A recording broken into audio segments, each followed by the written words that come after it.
What's going on, guys? Today I want to do a little bit of a different style video. You guys know on the live streams I try to do my best to prepare you for every single day, but today I want to do a video sort of recapping what the back half of this week looks like, because I think it is very important. This is a pretty action-packed back half of the week with macroeconomic data, something that you as a trader need to be aware of, and that is why in today's video I want to do this. So on the right side of your screen you could probably see the schedule. This is similar to my live streams, but let's go ahead and start running through these. Let's jump right into this. So today we had the Bank of England say that the fund managers for pensions need to start rebalancing their portfolios. They're going to stop their bond buying, and this caused a pretty knee-jerk reaction in the market to the downside today. We'll show you that later in today's video with that technical analysis section, but this is definitely something to be paying attention to. Bank of England, pension funds rebalancing, bond buying is slowing down and stopping. The Bank of England said they have 3 days, the fund managers, to sort of rebalance their portfolios. Caused a knee-jerk reaction today. Let's see how this sort of weighs out the rest of the week, but that is something that was added to the pie of the rest of the macroeconomic data and news for the rest of the week that we need to be paying attention to. After today, tomorrow, we have PPI data that is going to be coming out in the pre-market. 8:30 a.m. tomorrow, we have Producer Price Index. This is what producers are receiving for their goods. This is a sign of inflation, whether it's higher, whether it's lower. So on your screen, you guys can see the graph of the previous PPI readings, and you can see the last time we got this reading, it was 8.7. The forecast was 8.8, so it did come in lower, and now we have a 0.3 lower forecast than the previous reading. So now that forecast is down to 8.4. We need to see what it comes in at. If we get a higher than expected PPI, we'll see how the market reacts. I would assume the market wants to see a lower than forecasted PPI tomorrow.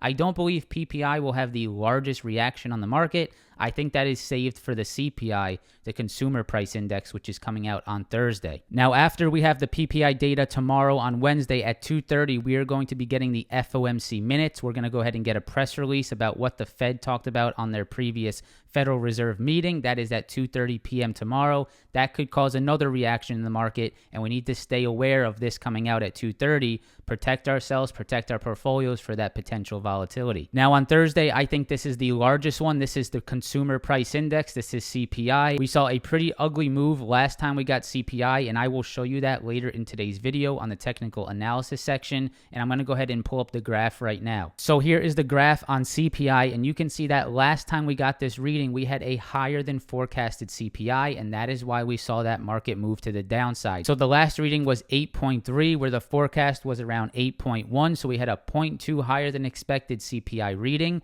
This time, the forecast is at 8.1 once again. So they kept that forecast at the same exact level. How does it come in now? We have a pretty apples-to-apples comparison now. Forecast is the same. What is the move on the CPI into this reading? Is it 8.3 again? Is it 8.2, 8.1? Is it decreasing, or does it even get higher, which would be a really ugly scenario if we see a reading higher than 8.3.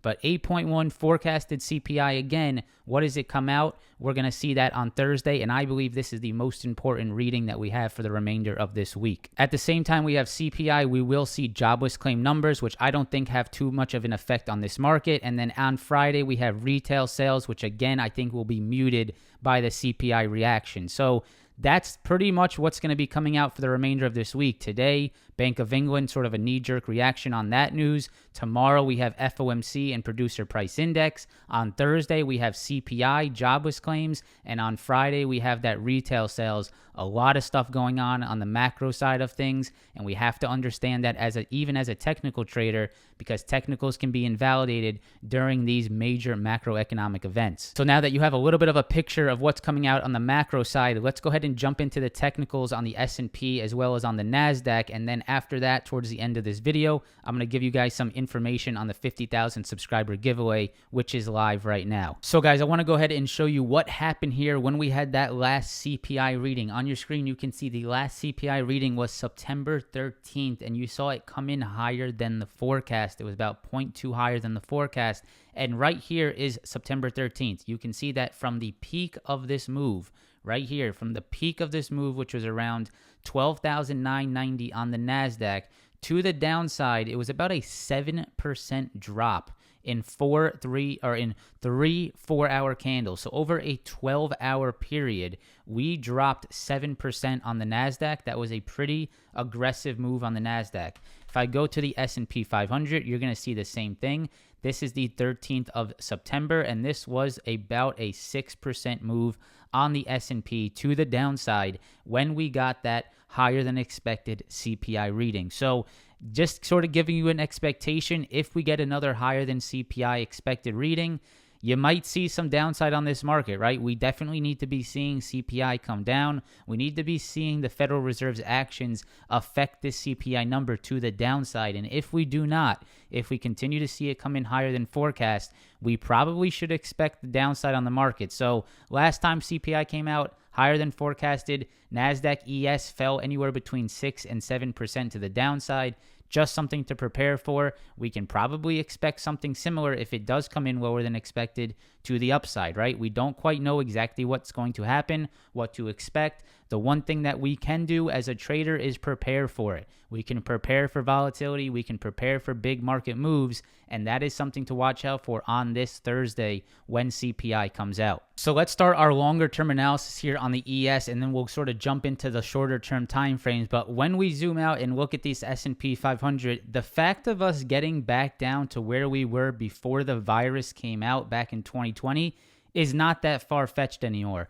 We are just about 6% off the previous level. This is where the virus was sort of coming out when the market got shocked by that virus. This was back in February of 2020. From today's close to where that level is, it is just about 5.5%, 6%. So for us to come back down to where we were pre-COVID, I don't think that's that far-fetched at this point. So we need to watch out for that move. That's 3,400 on the ES. Now, as of the last few weeks, we are trying to hold this 3,580, 3,600 level on the ES. That is this previous peak and this consolidation on the ES back from, this is August of 2020, and this is November of 2020. That is where we stand right now. But I believe that if we see more market weakness, if we see more downside in this market, if we break this 3,600, 3,580 level that we're sitting at, I don't see much reason for us to hold up before that pre-COVID level that is around 3,400.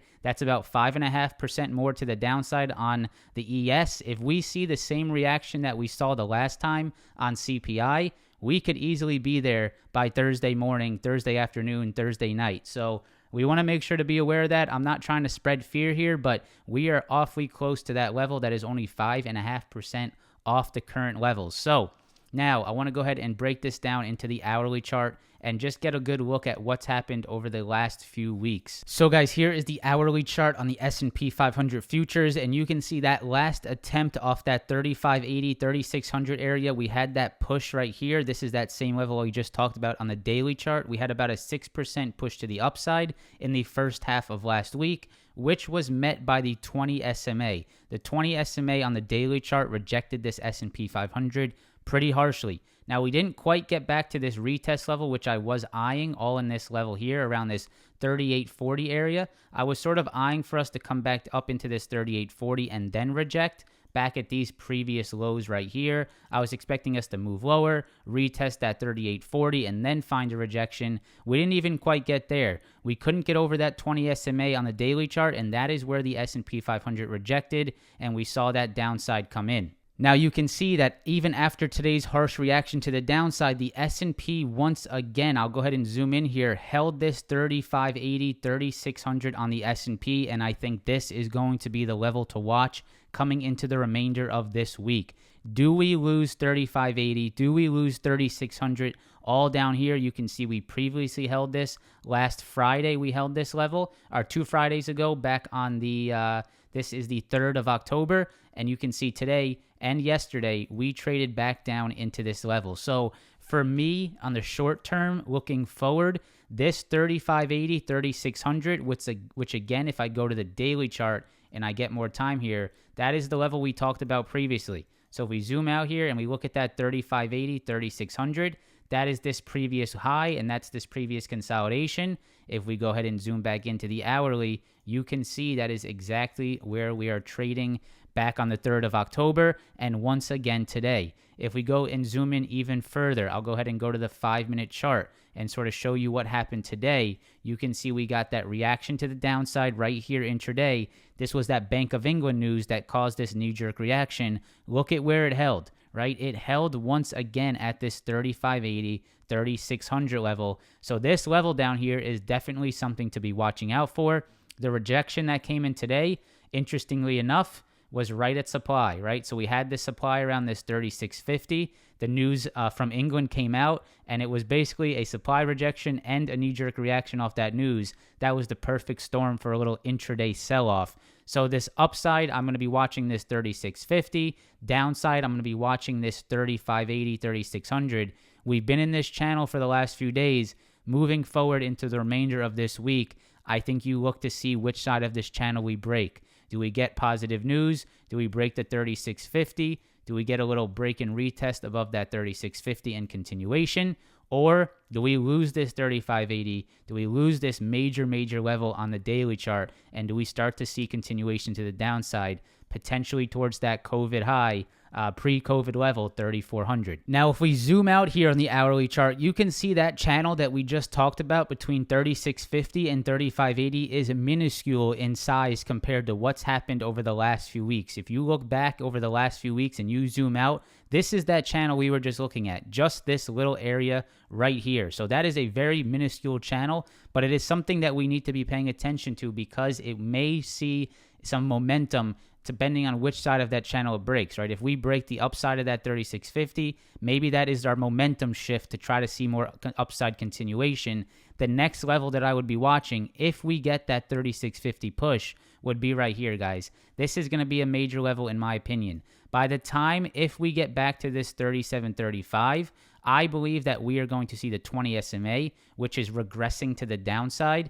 That is probably where the S&P 500 will meet up with the 20 SMA once again. So if we get upside off this 3580 tomorrow, Thursday, let's say everything that comes out is positive for this market, we get upside through that channel high, that 3650, we continue to the upside.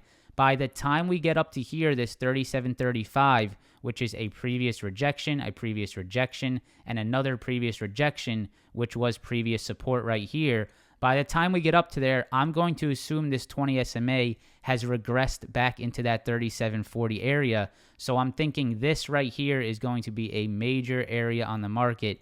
If we see a move there, that's going to be the 20 SMA, and that's going to be a previous supply and pretty important rejection level right here. Rejections into support right here. That is a previous supply that turned into somewhat of a short-term demand right there.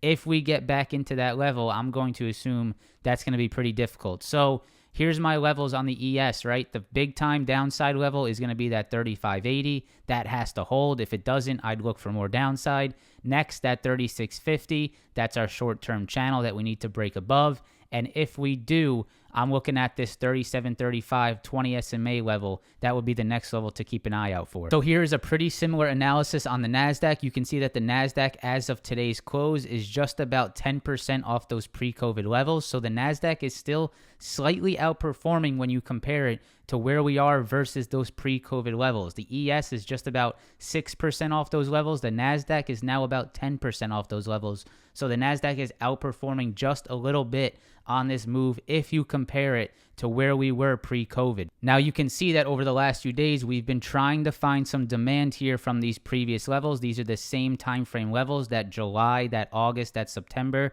area here on the market. You can see July here. You can see this is around September, and this is around November. This is around 11,000 on the NASDAQ, 10,950 area. That is where the market is trying to hold up. Those are my two major levels to be watching. If I go down to the hourly chart once again, like we did on the S&P, let's go ahead and look at that short-term channel. You can see right here, once again, the NASDAQ pushed higher off this 10,950 area right here last week. Very similar to the ES. We got a push to the upside. We rejected that 20 SMA. You can see the 20 SMA rejection right there. That is right at this potential previous retest. You can see we had a previous support. come in around this 11,800 area. We pushed into it. We rejected that channel high, which was also that 20 SMA, and we got that downside push. Now today, you can see we had a little bit of consolidation at this 10,950, 10,800 area. The NASDAQ looks to be underperforming just a little bit at this level. So if we go to the S&P, you can see that on the hourly chart, the S&P held this level, pretty much the exact same level, pretty well, that 3580. That demand stepped in pretty nicely. But if we go to the NASDAQ, you can see there's some slips here. There's some cracks in the hole in the strength here. You have a pretty nice hold here around this 10,940, but today it got a little bit sloppy. So we have to watch out for this whole area on the NASDAQ. This is obviously going to be fueled by the economic data coming out. I don't think we can really make any assumptions based off technicals right now because the macro is going to drive this move for the remainder of this week. So we're watching this 10,950 area, 10,800 area on the NASDAQ. We're watching that channel high here around 11,800 and that 20 SMA. That's the channel high that I would be watching. If you can break this channel high, let's go ahead and zoom out and sort of get that bigger picture on the hourly chart. Same thing that we did on the S&P 500. You can see that if we hold that demand, there's a possibility for that push up to that channel high. That's around 11.8. That would be the level that I'd be watching. The 20 SMA is also in the way there. Above that 11.8, I would be watching right here around that 12,100. Now, this is getting a little far-fetched, right, for us to see this big of an upside move, but we want to be aware of them, right? From this point, that's about a 11% move to the upside. We have to sort of prepare for both sides. If we get an upside push, I'd watch the 20 SMA, I'd watch 11,800, and then I'd watch that 12,100 level. If we get downside, I do not see much here, guys. I got to go out back to the daily chart, but I do not see much to the downside here as support on the NASDAQ. If we start to drop into these levels, I'm going to have to zoom into back here because we're all the way back in 2020. If we drop down some of these levels, you know, we found some support around that 10,800 today, which is right around here. But under this, right, you had a pretty straight up move between 10,800 and that pre-COVID level. If I go ahead and bring this over to the right, this is where we're trading right now on the NASDAQ. So under this 10,800 area, we really do not have much on this NASDAQ before retracing to that pre-COVID level, which is around 9,800. That is very similar to the ES. Looking at the ES, if we lose this 3580, which we're trading at right now, if I go ahead and zoom into here, we really don't have much here. This is where we're trading right now. This is a bunch of chop fest, and we had a pre-COVID level at 3395, 3400. So worst case scenario, if we do get downside this week, I believe you could see those pre-COVID levels come in. That's 3400 on the ES, and on the NASDAQ, that is around that 9765, right? If you do get these demand holds around this 10,800, right? That's sort of what I'm talking about. If I go to the hourly chart, if we get these demand holds on the NASDAQ,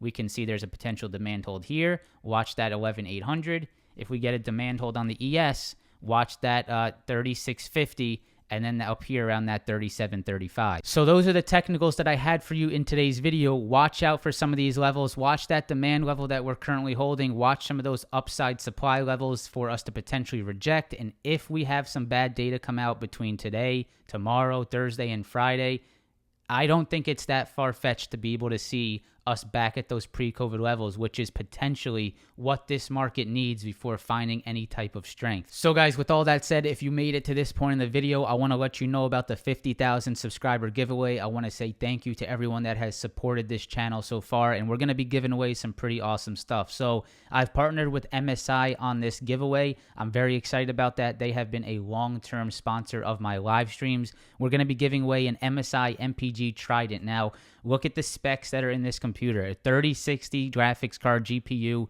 a 16 gigabyte RAM, and an Intel i7. That's a pretty badass computer and something that you can definitely use for either trading or gaming, however you want to use that. We're going to be giving that away. We're also going to be giving away two, not one, two MSI 34-inch curved monitors for you guys to use for trading, for gaming, whatever you want to use it for. That is a pretty awesome giveaway, sponsored with MSI. It's coming out of my own pocket. pocket, but MSI has been kind enough to help me out a little bit here and there. So thank you, MSI, for that. This is sponsored by them for this 50,000 subscriber giveaway. How to enter, I'm going to go ahead and put this website in the description below. Make sure to check it out. All of the details are here on how to enter. It's 100% free to enter. Just go to the website down in the description below. Good luck. Thank you guys for all the support. Thank you guys for being here. I hope you enjoyed today's video. I hope it prepared you for the rest of this week. Make sure to stay careful with some of this macroeconomic news, some of the volatility.